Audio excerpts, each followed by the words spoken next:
Bueno, pues buenos días a todos y a todas.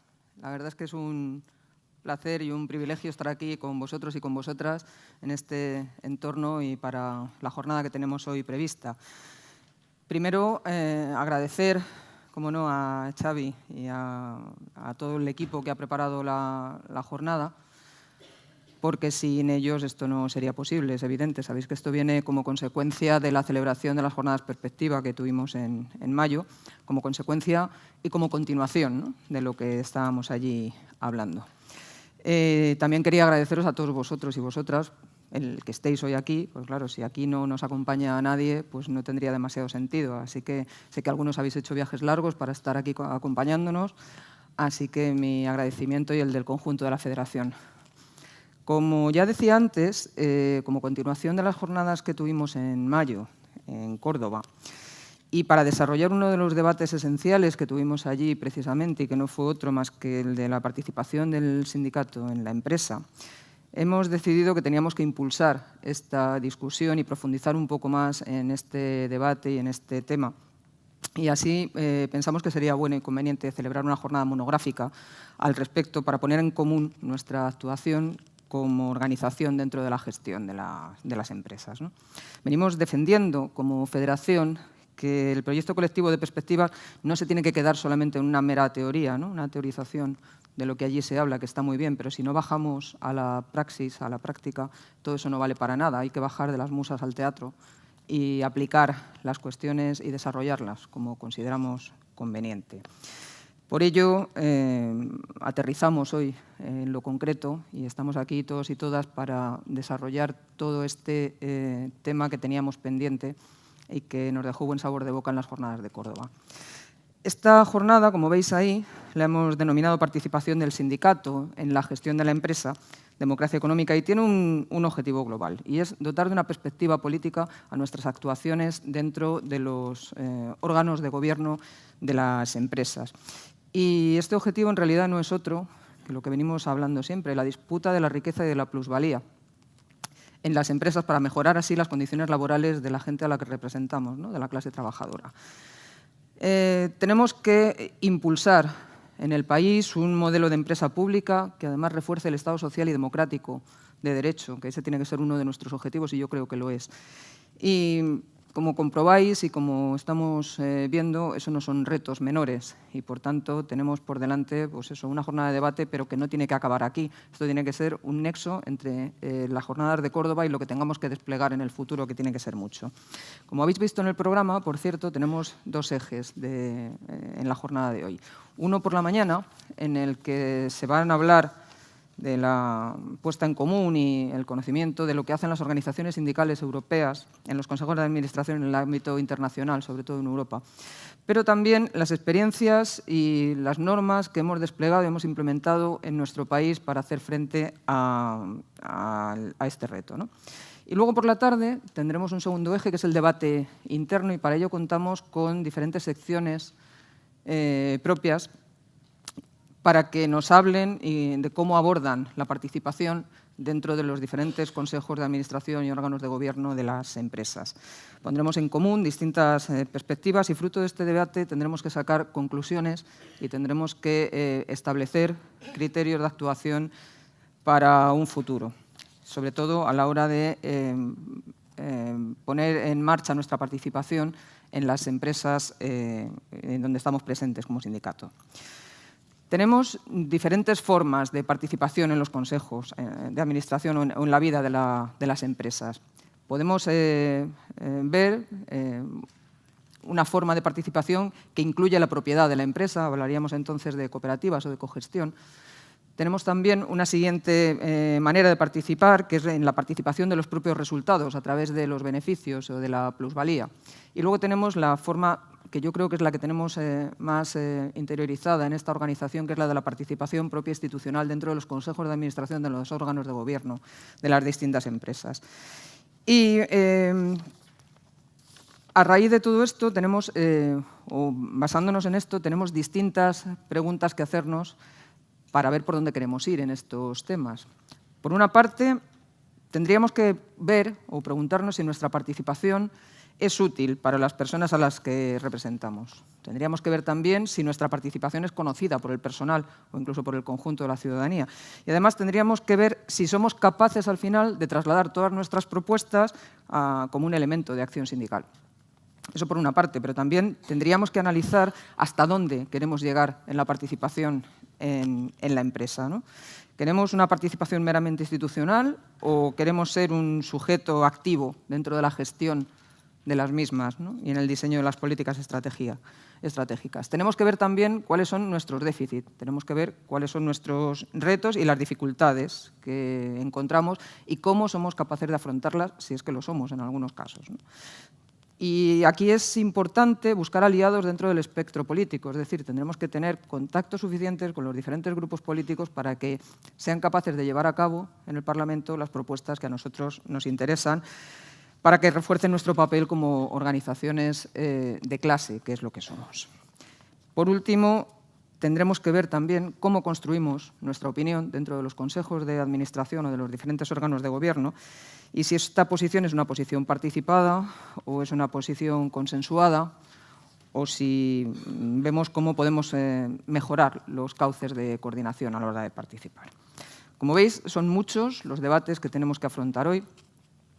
Sin el ánimo de anticipar ninguna reflexión ni ninguna conclusión, sí que tenemos que tener en cuenta que esta posición nuestra federal que saquemos de aquí como resultado de todo lo que vayamos a hablar tiene que estar armonizada con la política confederal, como no puede ser de otra manera.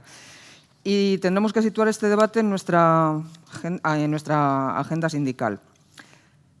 Ya lo he dicho al principio, que en todo este debate lo que subyace es la construcción de estrategias a la hora de participar en la vida de las empresas, ¿no? Y en su gobierno. Y, sin duda, una de las finalidades que tenemos como organización es, por supuesto, y tal y como pone ahí, además, alcanzar mayores cotas de democracia económica dentro de las empresas. Hay que impulsar, por tanto, los cambios necesarios para llegar a buen término y para mejorar las condiciones de vida de la gente a la que representamos. Para finalizar, siguiendo la reflexión inicial, y hablando de no solo mejorar las condiciones de trabajo de la clase trabajadora, debemos ver también el modelo de empresa pública que queremos tener para llegar a unas mayores cotas en cuanto a la democratización del Estado y para consolidar un Estado democrático y de derecho. Tenemos empresas muy importantes sobre las que hablar, como por ejemplo las empresas de transporte, como pueda ser Adif o Renfe, empresas de transporte de viajeros, empresas de aguas, como Veolia, que además tiene un componente internacional.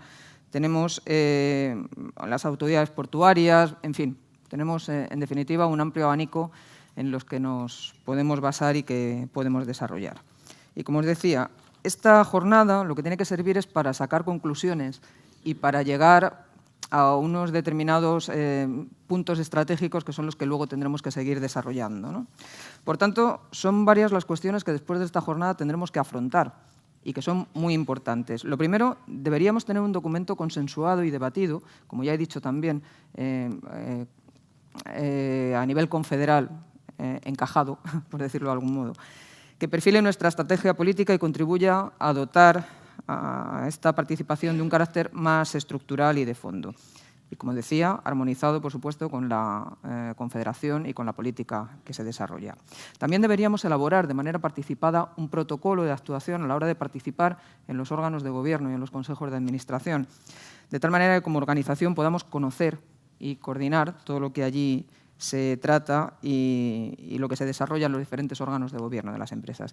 Y, por último, tendremos que aprovechar esta jornada para perfilar de una manera más detallada el mapa federal de nuestra participación en las diferentes empresas y en sus órganos de gobierno. Como veis, tenemos un largo recorrido durante la jornada de hoy y, como decía antes, esto no se acaba aquí. Esto tiene que ser el nexo de unión entre lo que hablamos en su día, en mayo del año pasado, y lo que nos queda por desarrollar, que es mucho. Así que yo no me voy a extender más. Aquí hay mucha gente con muchas cosas muy importantes que decir y os animo a participar en el debate que tendremos, tanto hoy por la mañana como por la tarde, para que esto, al fin y al cabo, sirva para algo y no se quede simplemente en una construcción retórica que no iría a ningún lado. Así que gracias de nuevo por venir, por estar con nosotros y con nosotras y por participar en esto, que al fin y al cabo es la esencia de las comisiones obreras, ¿no? El diálogo y la participación. Así que gracias.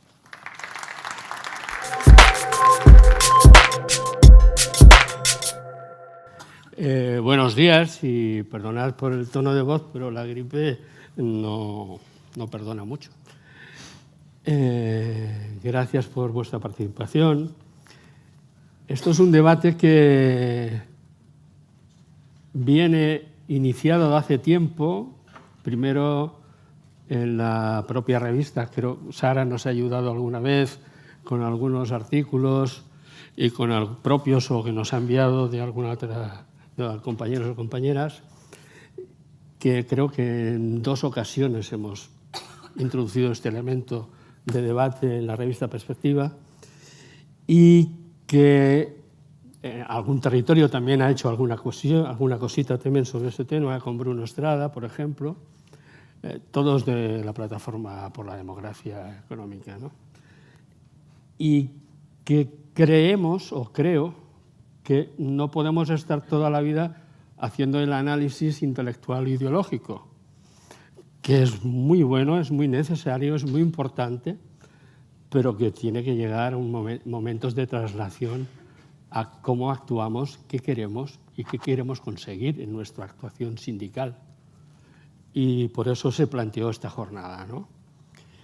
Y lo planteamos con Sara Lafuente, que ella está normalmente en Bruselas, en el Instituto Europeo, en el ETUI, ¿no? Si no me equivoco. Es doctora por la Universidad de Bruselas y por la de Castilla-La Mancha, hace poco, ¿no? Hace poco que fue doctorada también en Castilla-La Mancha. Sara conoce la situación de los debates en el ámbito europeo, en el ámbito sindical europeo, pero también en las propuestas que se hacen desde la Plataforma por la Democracia Económica. Y Roberto Uriarte, Sara no pudo venir a Córdoba, tuvimos algunos problemillas finalmente, estaba invitada a venir a Córdoba, pero Roberto sí estuvo en Córdoba con nosotros. Roberto Uriarte es catedrático de Derecho Constitucional en la Universidad del País Vasco y es diputado de Unidas Podemos, si no me equivoco. Todo bien, ¿verdad? Parece que sí. Me parece ser que sí. Si os parece bien, podéis hacer un poco lo que sois los que vais a hablar. Por tanto, si no os parece bien, vais a cortar y hacer un poquito. Pero creo que sería bueno empezar con Sara, con tu intervención, más o menos, y después continuar con Roberto. Una cuestión para ambos y para todo el mundo.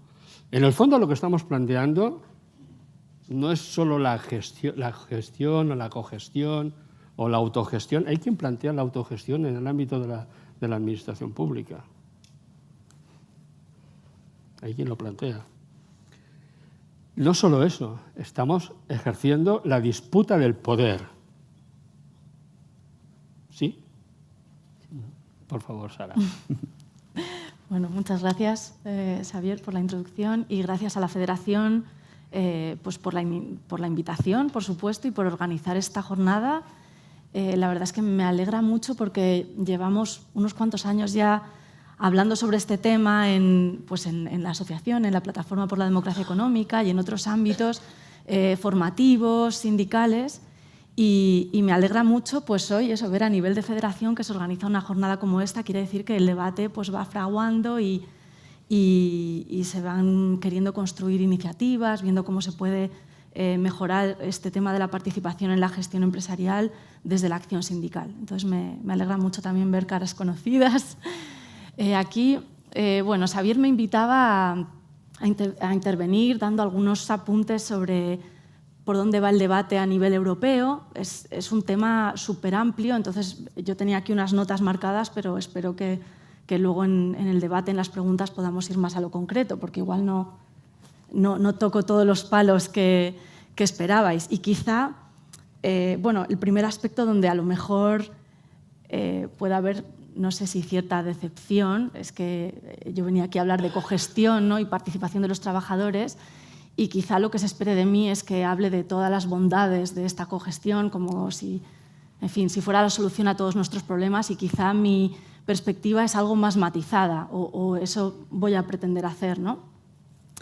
Para empezar, cuando hablamos de participación de los trabajadores en las empresas, bueno, esto da lugar a muchos malentendidos porque en diferentes contextos nacionales, en diferentes épocas, en función de quién esté hablando de esta idea de cogestión, en realidad se está refiriendo a asuntos diferentes, ¿no?, a ideas de democracia diferentes, y los objetivos que se esperan de esta cogestión, la expectativa que crea puede ser también muy distinta. Entonces, bueno, por empezar, es verdad que hay sistemas de cogestión bastante extendidos en los países europeos, en los Estados miembros. Hay legislaciones en diferentes países. Si os interesa, luego podremos hablar de algún modelo, no sé, pero os sonarán sobre todo los modelos germánicos, Alemania, Austria y los nórdicos, que son los que en el fondo más establecida tienen una práctica, o han tenido históricamente una práctica de participación de los trabajadores en la gestión empresarial, ¿no? Ahora bien, en estos países donde esa participación se ha dado más, ha habido más práctica sindical al respecto, está más integrada en toda la práctica, la cultura empresarial y demás, en estos países está en declive y ha venido siendo bastante atacada por el empresariado. En Alemania, cada oportunidad que el empresariado tiene para atacar la cogestión alemana lo hace por diferentes razones, utilizando diferentes argumentos. En estos países también el mercado único pues, ha incidido, bueno, ha introducido riesgos para esta cogestión, porque a fecha de hoy los derechos de cogestión están muy anclados en la legislación nacional. Y esto es importante, este es otro punto que quería destacar de mi intervención, que es que aunque la Unión Europea tiene competencias para legislar y regular sobre derechos de cogestión, hasta la fecha no lo ha hecho. No hay una normativa armonizada sobre estos derechos. Podría haberla, están los tratados permiten a la Comisión Europea entrar en estos derechos y establecer unos criterios, unos estándares mínimos en todos los países europeos, pero hasta ahora no se ha conseguido, ¿vale? Esto es un elemento. Entonces, a fecha de hoy, cuando hablamos de cogestión, son derechos que están muy anclados en el ámbito nacional. Y esto, junto con la realidad que se da en Europa, que es de mercado único, movilidad empresarial, movilidad de capital, pues obviamente las empresas aprovechan esa movilidad para escapar de determinados regímenes pues más beneficiosos para los trabajadores en este sentido, que obligan a las empresas a tener representantes en los consejos de administración. Empresas alemanas vemos que cambian su sede, su domicilio social, a países donde no hay derechos tan potentes de cogestión, con lo cual esta es una amenaza para un sistema como el alemán. Entonces, vemos esos riesgos allí donde ha persistido, donde ha habido modelos que hoy nos sirven como ejemplo, al menos como idea, ¿no?, a la que aspirar, pues esos sistemas están debilitándose, están teniendo vías de escape.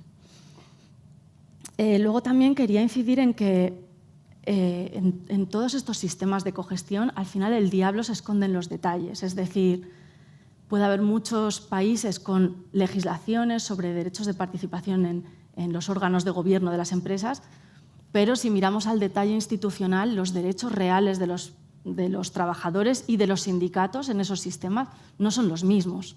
Hay muchísima diversidad, muchas diferencias, y entonces haciendo una comparativa sobre los sistemas que funcionan y cuáles serían más beneficiosos para los intereses de los trabajadores, para que los trabajadores pudieran hacer valer su influencia, pues vemos que la masa crítica de representantes en los consejos es crucial. No es lo mismo si hablamos de sistemas como el francés o el español, si se puede hablar de sistema. ¿no? Pero en determinadas empresas públicas sí que en España los sindicatos cuentan con representantes, pero con 1 o 2 miembros como máximo en consejos de 15 miembros a lo mejor. Entonces, el peso de la voz de los trabajadores en ese contexto es no va a poder ser más que limitado. En cambio, en contrapartida, pues nos encontramos con países nórdicos que cuentan con 1/3 de representantes de los trabajadores en sus consejos de administración, o el caso alemán, que encontramos hasta sistemas paritarios en los consejos de vigilancia. En fin, la masa crítica es importante. También los derechos que se conceden a esos representantes, que tengan realmente derecho a voto en las decisiones, que puedan incluso tener derecho a bloquear ciertas decisiones, porque eso les da peso y poder de negociación, ¿no?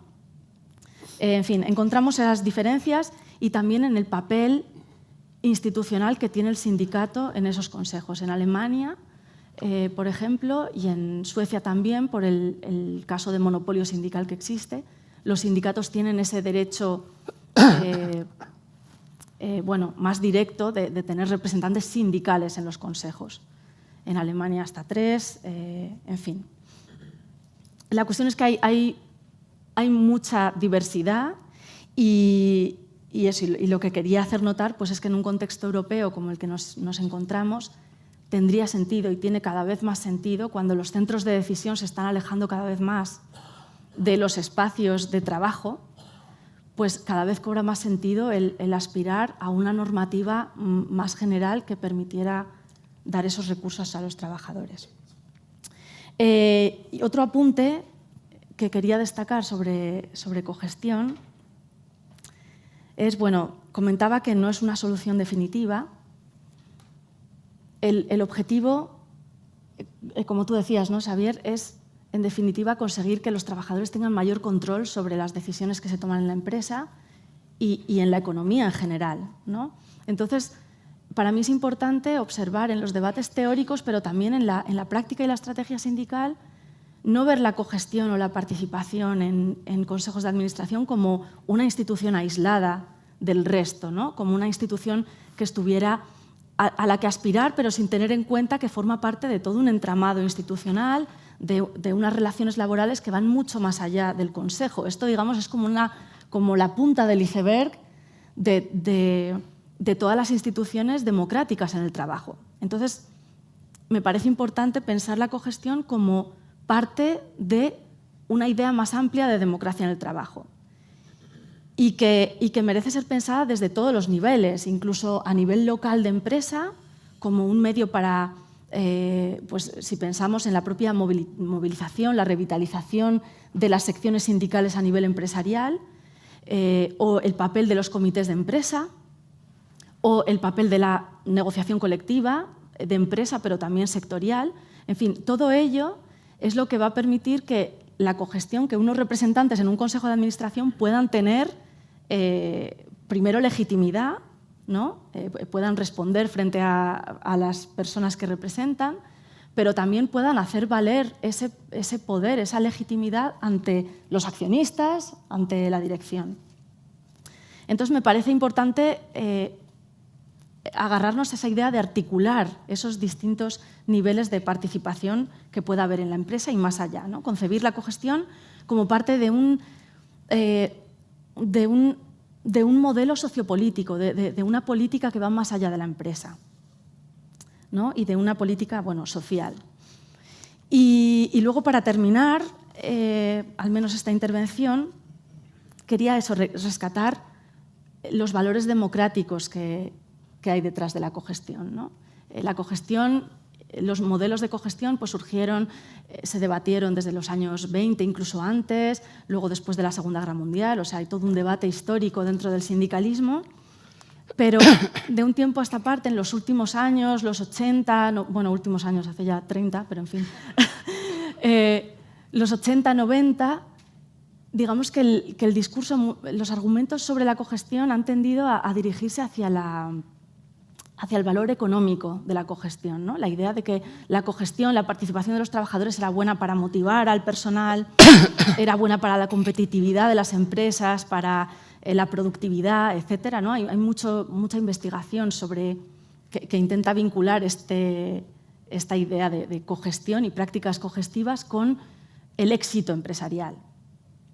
Y de alguna manera esto ha escondido o ha dejado quizá un poco de lado, un poco olvidado, el valor también que era intrínseco a los debates sobre cogestión en los años 20, después de la Guerra Mundial, que era el valor democrático en sí de la cogestión, ¿no? El valor que tiene, y en este contexto actual que vivimos, que puede tener para luchar contra las crisis de la democracia, del modelo social que tenemos. Entonces, es un poco rescatar también esos argumentos.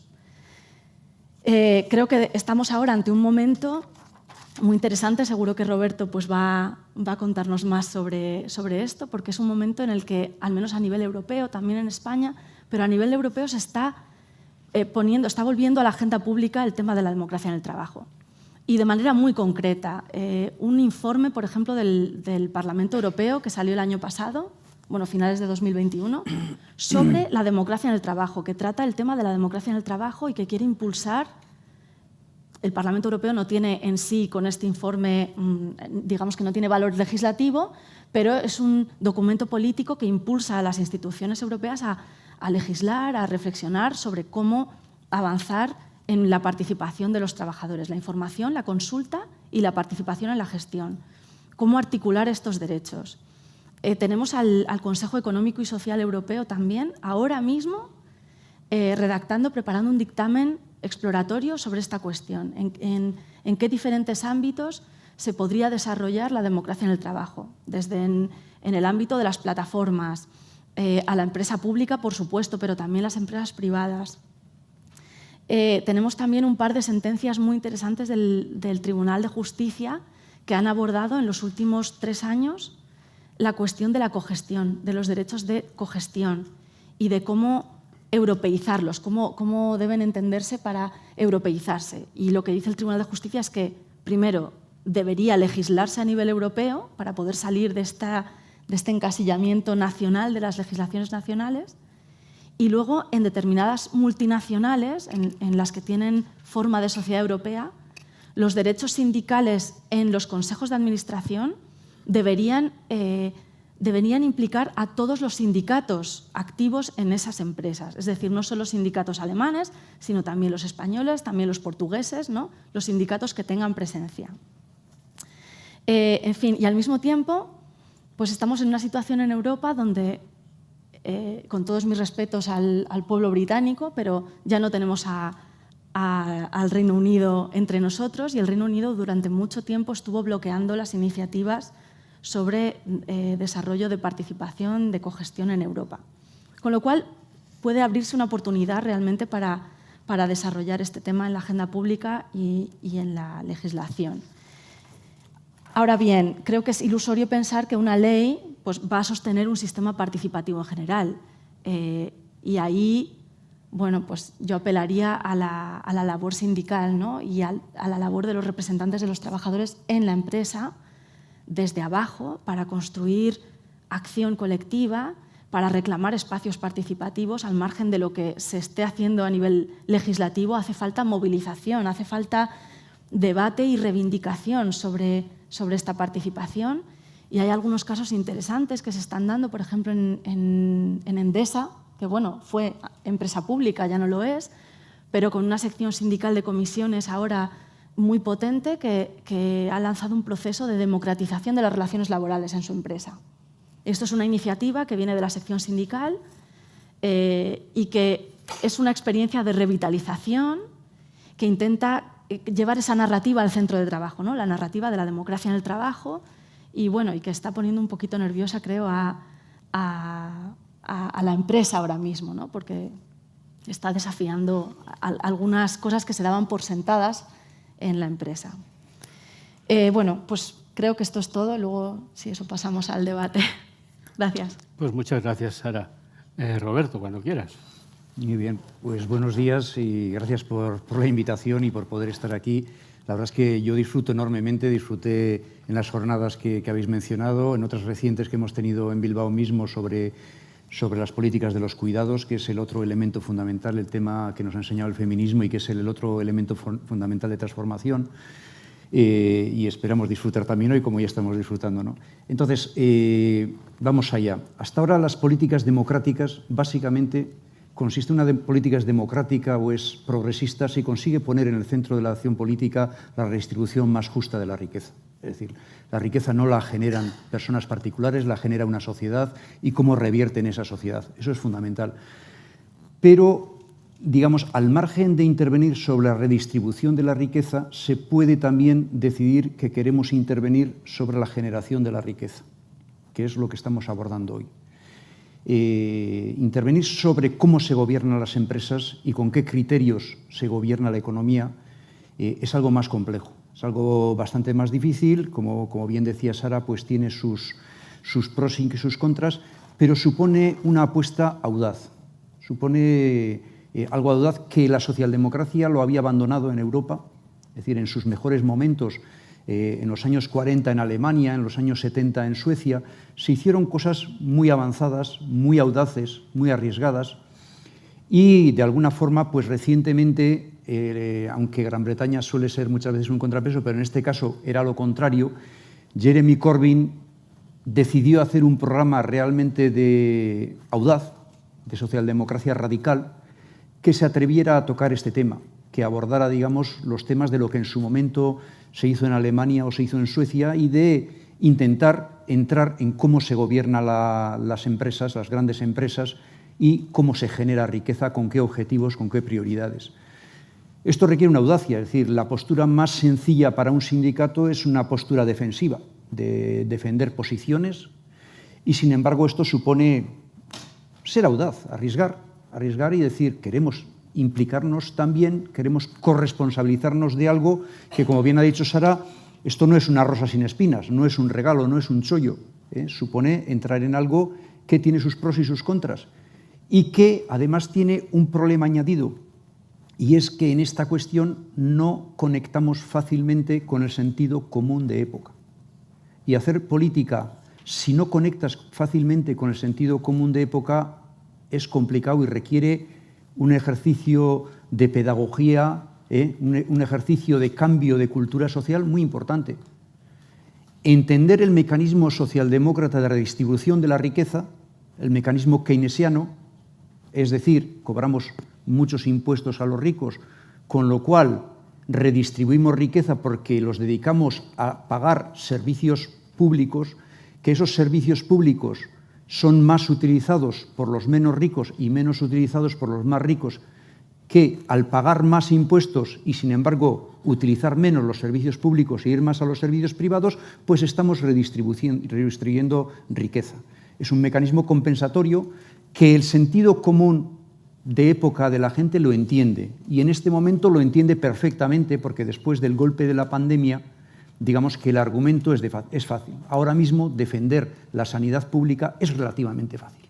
Y es un argumento en el cual la izquierda o los sectores progresistas conectamos fácilmente con el sentido común, con lo que piensa nuestra madre o nuestro cuñado. Es fácil argumentar a favor de esto. Argumentar a favor de la democracia económica es bastante más complejo, porque no conectamos fácil con el sentido común general. Con lo cual es audaz la decisión, y por eso mi enhorabuena al Sindicato de Comisiones que se atreva, digamos, a poner esta cuestión en la agenda política. Mi enhorabuena también al Ministerio de Trabajo por la audacia de atreverse a plantear esto y de querer hacer, digamos, no solo políticas democráticas defensivas de los derechos de los trabajadores, sino una propuesta que es ofensiva en alguna medida. Es una medida de vanguardia y que tiene riesgos. Porque automáticamente el sentido común de la población es: el empresario es un señor que arriesga su dinero, que toma sus decisiones, que articula toda una serie de instrumentos para generar riqueza y que, por lo tanto, como es su propiedad, su empresa, él es quien toma las decisiones. Y sus trabajadores, que simplemente tienen un contrato por el que se les paga un dinero al mes, no tienen por qué interferir en las decisiones que pueda tomar. Es decir, la democracia es una cuestión política, es una cuestión que debe ir sobre el gobierno del país, pero el gobierno de mi casa, de mis propiedades, de mi auto, de mi garaje, de lo que fuera, ahí decido yo y no puede decidir un tercero que es el trabajador. Eso es como piensa, digamos, el sentido común de época en general, el pensamiento mayoritario social. Con lo cual, alterar esas coordenadas mentales es difícil y requiere un esfuerzo. Requiere hacer un esfuerzo de explicarle a la gente que el empresario no es la empresa, que son cosas distintas. Que una cosa es el empresario y otra cosa es la empresa. Que la empresa no es una propiedad, que la empresa es una institución en la que convergen distintos intereses. Los principales, el interés del capital y el interés del trabajo, pero también otros accesorios, como el interés de los consumidores y usuarios, como el interés de los acreedores, como el interés de los aseguradores. Es decir, hay toda una serie de intereses legítimos que el Estado, el Parlamento, los tribunales deben proteger. No solo, la empresa no es solo el empresario, ni solo está un interés, ni solo ese interés debe ser defendido. Y luego, sobre todo, la gran empresa no es una empresa en sentido convencional. La empresa capitalista es una excepción de lo que entendemos por empresa. Es decir, cuando el sentido común de la sociedad se plantea lo que es una empresa, se imagina una cosa que no tiene nada que ver con lo que son las empresas principales. Se imagina otra cosa. Es decir, el señor Sánchez Galán no es un empresario. No es un empresario. Es un empleado de Iberdrola que cobra 162 veces más que el presidente del gobierno de su país, garantizado, pero no es un empresario. Ni ha arriesgado, ni se ha hipotecado, ni ha creado un proyecto empresarial, nada. Es un gestor de poder público concentrado, de poder privado concentrado. Punto. Que puede estar gestionando, como hoy hemos sabido, que 70 cargos del Consejo Nacional de Mercados y de la Competencia se pasan a la empresa privada. Esto es un concepto distinto y hay que entenderlo. Es posible que en un país en el que los trabajadores se implican en el gobierno de la empresa privada, supongamos una empresa privada alemana grande en la que los trabajadores están implicados en el gobierno, puede ser que el trabajador defienda el mismo interés que el accionista, que el capitalista, y que esté enfrentado al interés del gestor, del dirigente, del directivo de esa empresa. Entonces, estas son cosas que hay que explicar con mucha paciencia. Por eso, si realmente queremos que esto funcione, es muy importante, y en la medida en que vosotros, entre Comisiones Obreras, sois, digamos, un relativo ejército que puede expandir argumentos, creo que sería muy importante que crearais argumentos muy simples y muy sólidos que les sirvieran, digamos, a los cuadros para el debate y para introducir estos criterios. Creo que ese elemento es fundamental, no solo hacer grandes análisis o ponencias, sino buscar cómo responder en concreto cuando te atacan con este argumento que parece un argumento razonable o que es fácil de vender ante la sociedad. Cómo hacer el contraargumento que, digamos, haga caer ese argumento simplista, que es, como os decía, es mucho más difícil en este ámbito que en el ámbito de las políticas keynesianas redistributivas tradicional, que explicarle a la gente que quien más tiene pague más para pagar unos servicios de los que se benefician más otras personas, es mucho más fácil de argumentar. Entonces, básicamente, además de tomar decisiones, que tenemos voluntad de tomar decisiones, pero es fundamental que esas decisiones no vayan desconectadas de lo que piensa la mayoría social, porque entonces esas decisiones ni se van a implementar ni van a servir para nada, aunque consiguiéramos por la fuerza o por una determinada mayoría coyuntural introducir una norma, si no hemos convencido a la población de que eso es necesario, vamos mal. El primer paso, y en este sentido, enhorabuena de nuevo, el primer paso es que los sindicatos estén dispuestos a eso, porque no siempre han estado. Como sabéis, en el sur de Europa, en general, los sindicatos han sido un poco reticentes.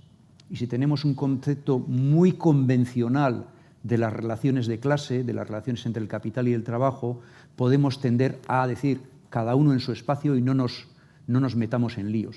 Vayamos nosotros a un sindicalismo de tipo puramente reivindicativo o puramente impugnatorio y no intentemos introducirnos en el gobierno del poder económico.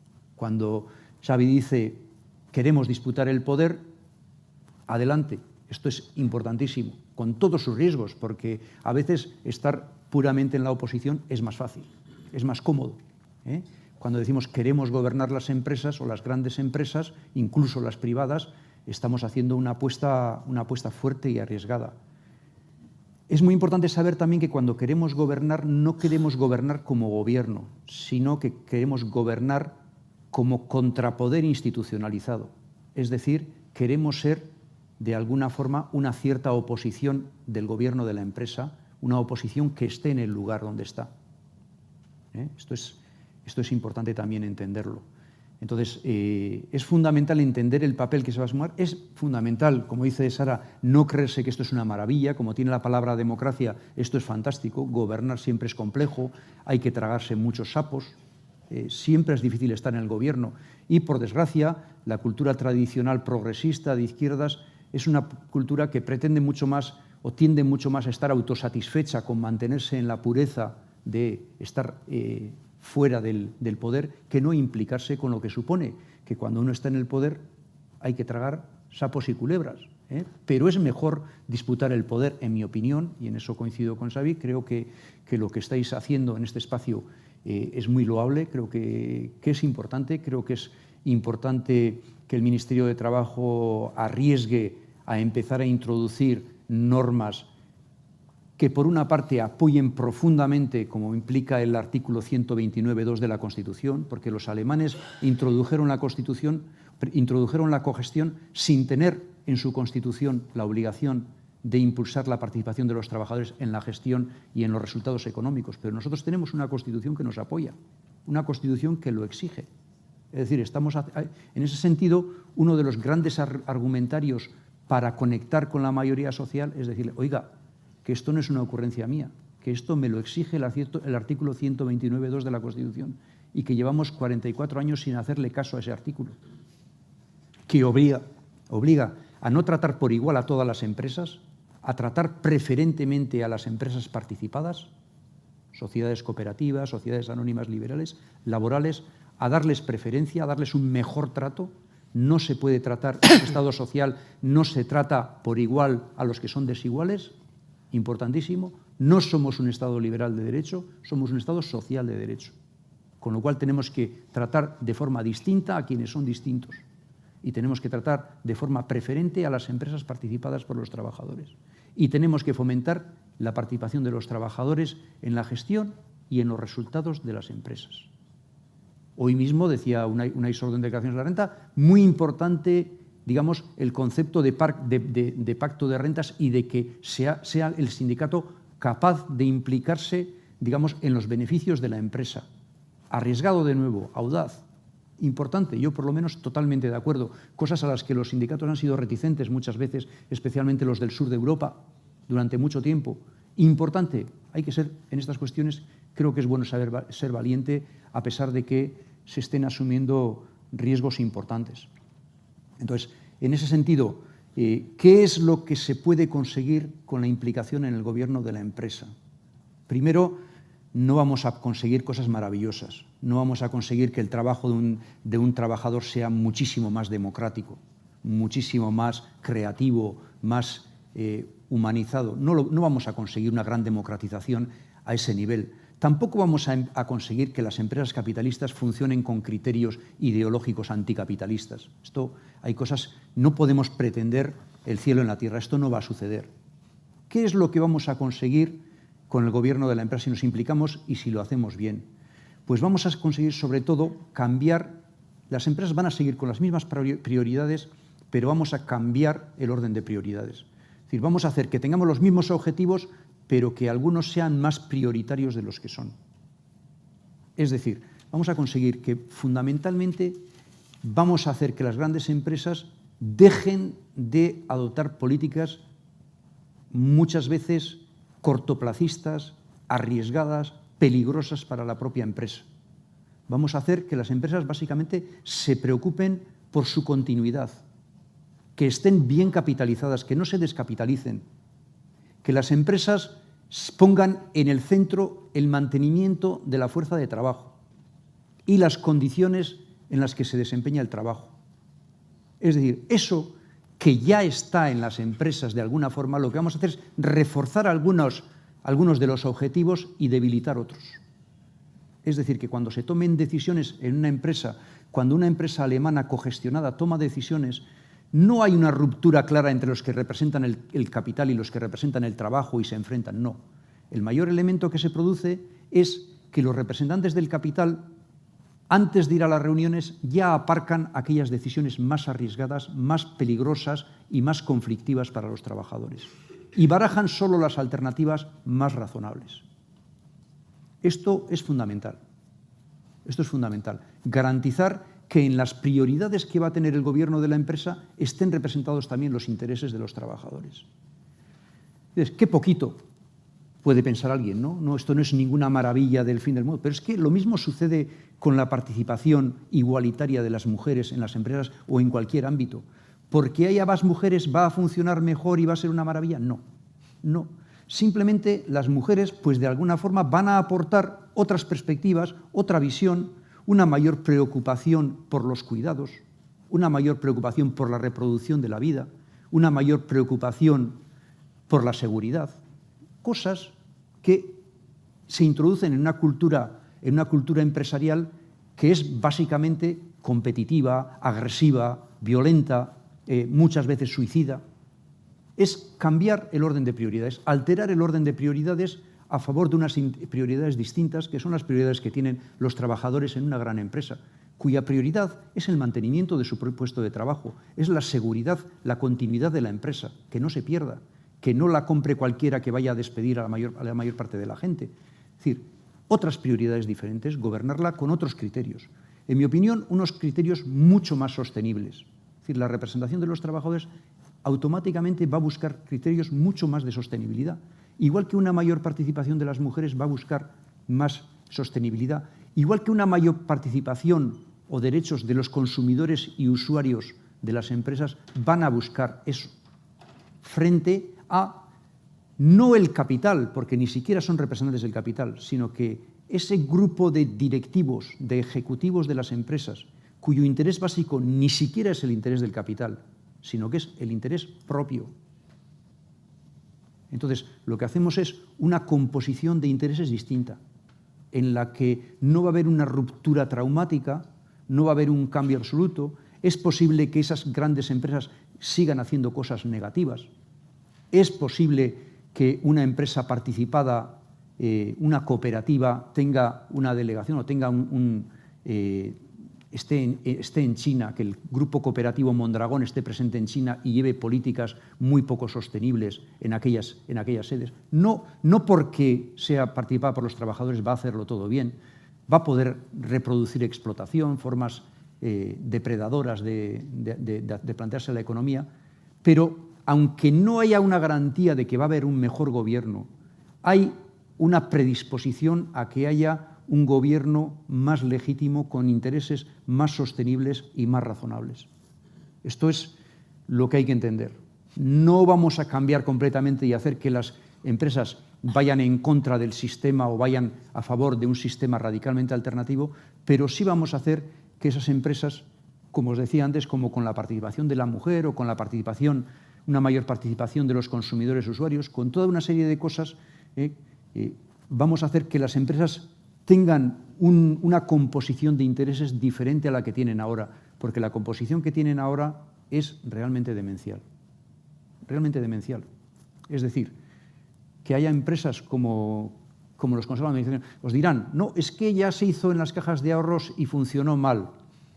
Es decir, esto es como echar el niño con las aguas, ¿no? El bebé con las aguas. Es decir, porque se hizo mal una gestión, es decir, las cajas de ahorros han sido gobernadas, han existido durante 200 años, han cumplido una función social, han funcionado magníficamente bajo monarquías, bajo dictaduras, bajo repúblicas, han hecho una gran labor, ya nos las hemos cargado.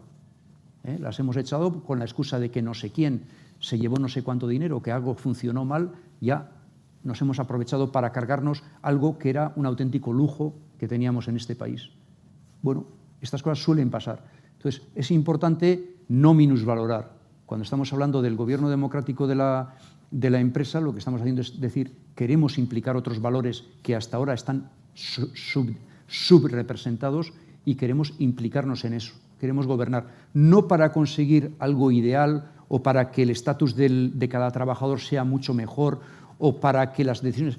La democracia política no supone tampoco que cada persona de repente se empodere un montón y tenga un autogobierno enorme, eso ya lo sabemos. Supone que al final uno vota cada 4 años, digamos que legitima algunas cosas, sobre todo, como dicen algunos americanos, estos muy utilitaristas, sobre todo tiene derecho a quitarse gobiernos corruptos o horribles de encima. No decide cómo se gobierna, pero sí decide que cuando alguien gobierna de una forma espantosa, por lo menos pueda votar a lo contrario. Es decir, no son grandes, no son logros, digamos, no existe el cielo en la tierra, pero existe posibilidades de gestionar la tierra de una forma un poco más razonable y sostenible. Y yo por ahí lo plantearía un poquito.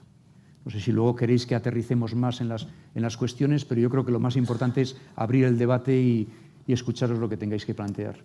Muchas gracias, Roberto.